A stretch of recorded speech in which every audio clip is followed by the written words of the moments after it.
पूनम पांडे के दिमाग में एक ऐसा शैतानी प्लान आया जो उसे वापस मीडिया के सुर्खियों में ले गया, जिस पर उसने काफी बारीकी से काम किया। कथित तौर पर एक वेबसाइट www.poonampandesalive.com 6 महीने पहले जुलाई 2023 में रजिस्टर करके फिर 2 फरवरी 2024 के दिन उनके इंस्टाग्राम पोस्ट पर चौंकाने वाली खबर मिली कि 32 साल की पूनम की अचानक से सर्वाइकल कैंसर से मृत्यु हो गई।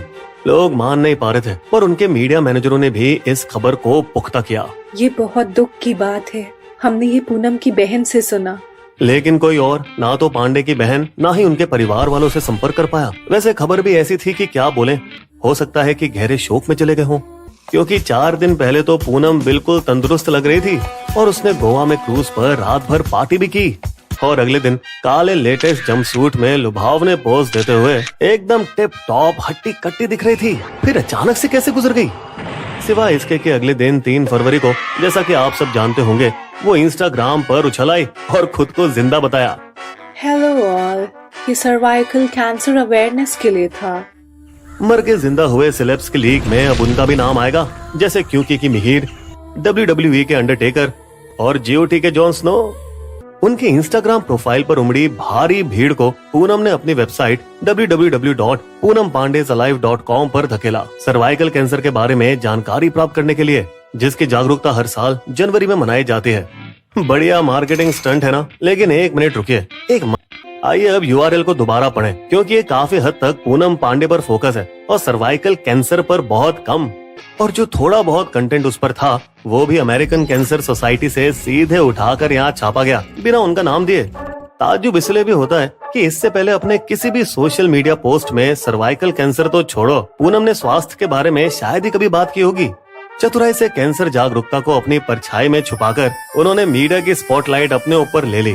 पांडे ने अगले दिन विश्व कैंसर दिवस का फायदा उठाना चाहा, जो हर साल 4 फरवरी को मनाया जाता है, और उसकी इस करतब की रफ्तार और उड़ी जब वित्त मंत्री निर्मला सीतारमण ने अपने बजट स्पीच में इस मुद्दे का जिक्र किया।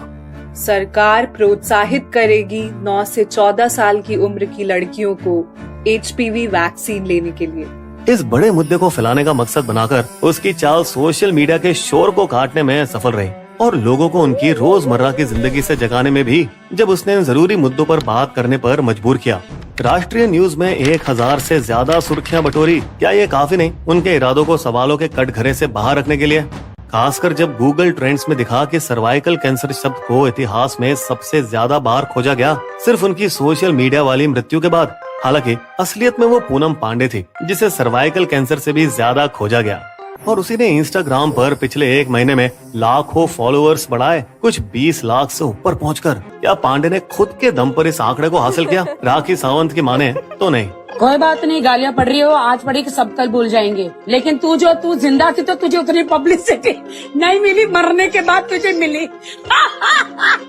पांडे का acting career Nasha, love poison, Malini and company और आ गया हीरो जैसी B ग्रेड फ्लॉप फिल्मों तक ही सीमित रहा। उन्हें 2 लोकप्रिय रियलिटी शो से ज्यादा एक्सपोजर मिला, 2011 में फियर फैक्टर, खतरों के खिलाड़ी 4 और 2022 में लॉकअप।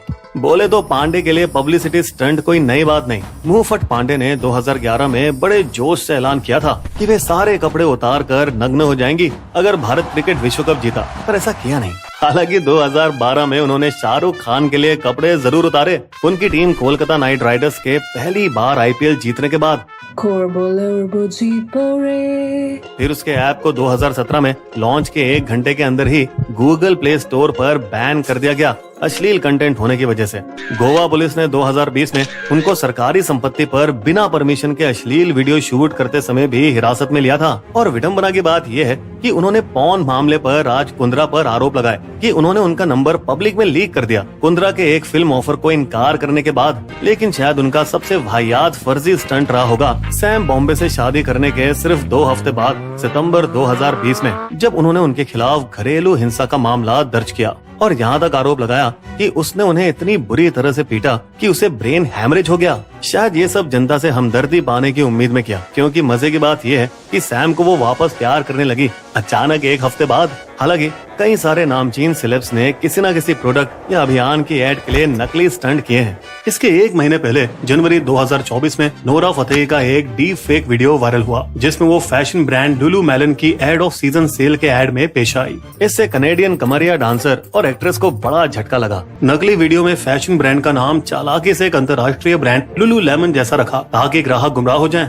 लेकिन कुछ दिनों बाद नोरा ने खुद खुलासा किया कि ये फर्जी एड उन्होंने HDFC बैंक के साथ मिलकर बनाया, उनके आर्थिक धोखाधड़ी जागरूकता अभियान को बढ़ावा देने के लिए। उसी हफ्ते फीवर FM ने बड़े दुख के साथ अपने रेडियो चैनल को बंद करने का ऐलान किया, जिससे सोशल मीडिया पर दुख की लहर फैली और लोगों ने इसे सच मान लिया। खासकर इसलिए क्योंकि कुछ दिन पहले ही चैनल निवेशकों को बताया था रेडियो से इतनी कमाई नहीं आ रही है जितनी कंपनी चाहती है।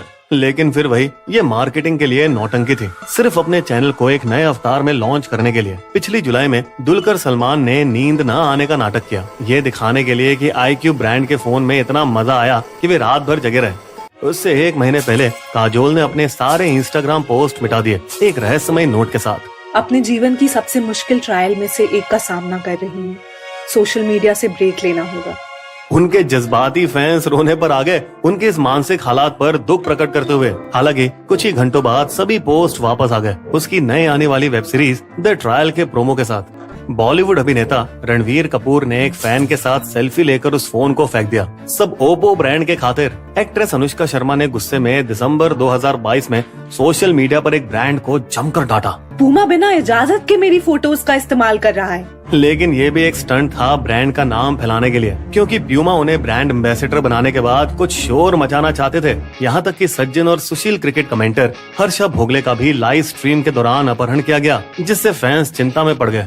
लेकिन ये भी नकली निकला, पहले से ही प्लान किया गया फैंटेसी खेलों के एक प्लेटफॉर्म के ऐड के लिए। फिर 2015 में किंग खान के घर मन्नत के बाहर रहस्यमय ग्रेफिटी का मामला सामने आया। Love you SRK, see you on 15th। Gaurav, जो कि फिल्म फैन के टीजर रिलीज के लिए किया गया, और गौरव कोई और नहीं बल्कि फिल्म में सटकेला फैन का किरदार था। सेलिब्रिटी जोड़ा मलाइका अरोड़ा और अरबाज खान ने एक बार घोषित किया कि वे अलग हो रहे हैं, फिर बाद में खुलासा किया कि ये पॉन्ड्स की रिलॉन्च की एड के लिए स्टंट था। 3 दशक पहले 1995 में जाना होगा एकमात्र अन्य सेलेब फर्जी स्टंट के लिए, जब अखबारों में मनीषा कोइराला की मृत्यु हो गई के पोस्टर छपे।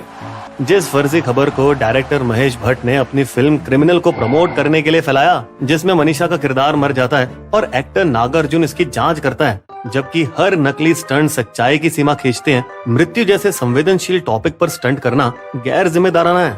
पांडे की स्टंट ने कैंसर जैसी खतरनाक बीमारी से जूझ रहे मरीजों को काफी चोट पहुंचाई होगी। ये लाखों कैंसर रोगियों और उनके परिवारों के रोज के संघर्ष का अपमान है। फिर भले ही पांडे की अपने मां के गले के कैंसर से लड़ाई की बैक स्टोरी है, पर जनता से लताड़े जाने पर पांडे और स्टंट के पीछे की एजेंसी स्पैंक दोनों को मजबूरन माफी मांगनी पड़ी और पश्चाताप में स्टंट के लिए बनाई गई वेबसाइट और उनके सभी पोस्ट को 2 हफ्ते के अंदर हटाना पड़ा। फार्मा दिग्गज MSD, जो सर्वाइकल कैंसर वैक्सीन बेचती है, उन्होंने स्पांग एजेंसी के साथ अपना कॉन्ट्रैक्ट भी खत्म किया। इस पूरे मामले से एक नए शब्द की पैदाइश हुई, शॉक वर्टाइजिंग, यानी झटका देने वाली दोधारी तलवार, जिसमें एक धार ऐसा सदमा है जिसमें ब्रांड या अभियान लोगों का ध्यान अपनी तरफ तुरंत खींचता है, पर दूसरा है फैंस और कंज्यूमर का भरोसा तोड़ना, जो एक ब्रांड के लिए बहुत हानिकारक हो सकता है। स्वास्थ्य विज्ञापनों में बतौर एम्बेसडर अमिताभ बच्चन का पल्स पोलियो अभियान एक सटीक उदाहरण है जिससे समाज में बदलाव हुआ। पिछले साल से अभिनेत्री विद्या बालन भी सर्वाइकल कैंसर को लेकर लगातार जागरूकता फैला रही है, और अगर पांडे ने थोड़ा भी होमवर्क किया होता तो वो उन आवाजों को बढ़ावा दे सकती थी जो सर्वाइकल कैंसर से जमीन पर लड़ रहे हैं। जैसे जगवती, हरियाणा के अरुआ गांव में एक सामुदायिक स्वास्थ्य worker, doctor Neerja Bhadla, AIIMS Delhi में प्रसूति और स्त्री रोग विभाग की head, cancer survivor Sangeeta Gupta, जो इस बीमारी पर जागरूकता फैलाती है। अगली बार अगर किसी सेलिब्रिटी की मौत हो जाए तो क्या लोग उनके लिए दुख मनाने से पहले सबूत मांगेंगे? हालांकि अभी भी ऐसा लगता है कि मशहूर हस्तियां और ब्रांड के लिए हर दिवस अप्रैल फूल का ही दिन है।